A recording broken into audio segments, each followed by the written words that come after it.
We've all heard it, right? A high IQ is basically a golden ticket to a successful life. But what if that gift actually comes with some pretty heavy baggage? Today we're going to dive into the surprising, hidden downsides of being exceptionally smart. I mean, it seems like a no-brainer. Of course, a high IQ is a path to happiness and success, right? Well, maybe not. The research actually paints a much more complicated picture, suggesting that this super powerful cognitive tool can also be a real burden. You know, society puts high intelligence on this huge pedestal. But here's the thing the research is starting to show us. Being exceptionally smart often has these hidden costs. It turns out that having a mind that's always running, always analyzing, always perceiving, well, that can create a whole set of challenges that most of us just don't even think about.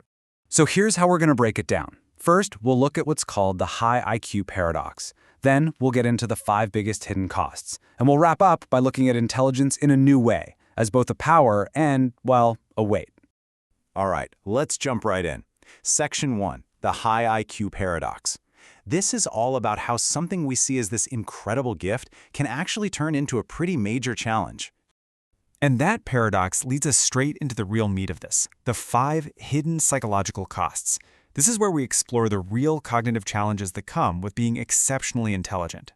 Yep, 5 key challenges. And these aren't the things people usually talk about. They kind of fly under the radar. These are the burdens that come hand in hand with all the benefits of having such a powerful mind. Okay, number 1, chronic overthinking. And this is a big one. A highly intelligent mind almost never shuts off. It's just always on. So instead of just making a quick decision, it's running 1,000 simulations, analyzing every possible risk, and replaying that awkward conversation from 3 days ago over and over and over. And this is such a powerful way to reframe it. What so often just gets labeled as anxiety might actually be cognitive depth. It's the mind just doing what it's built to do, but maybe it's stuck in overdrive. And all that constant mental churning, it definitely has consequences. We're talking chronic stress, indecision that's just crippling, and a kind of mental exhaustion that's hard to describe. It's a total paradox, right? Seeing every possible path can leave you completely paralyzed, unable to take a single step. All right, number 2 is a tough one. Social isolation.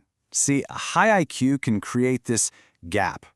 When you're processing ideas on a much deeper level or questioning everything while everyone else is kind of just skimming the surface, that can get lonely.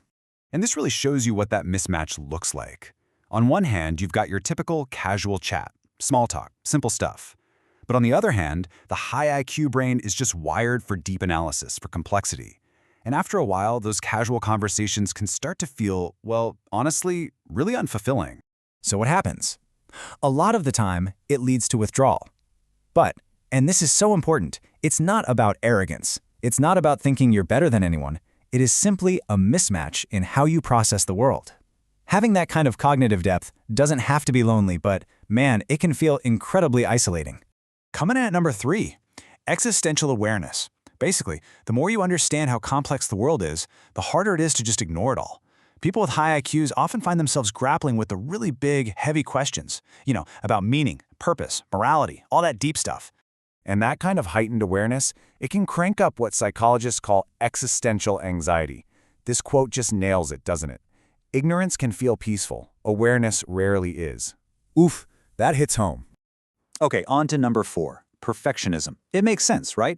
When your mind operates at a super high standard, your expectations for yourself tend to follow suit.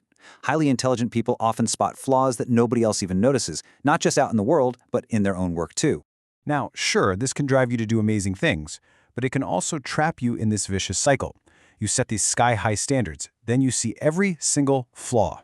That leads to a fear of imperfection, which can end in dissatisfaction, procrastination, or, you guessed it, paralysis.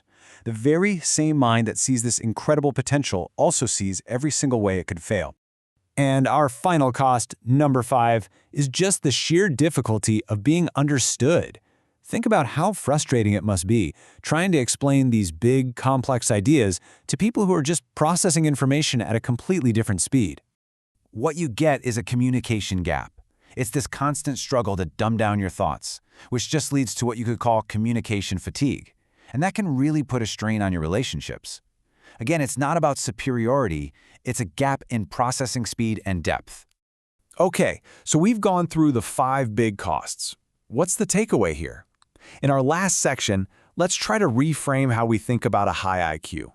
Let's look at it as both a power and a weight.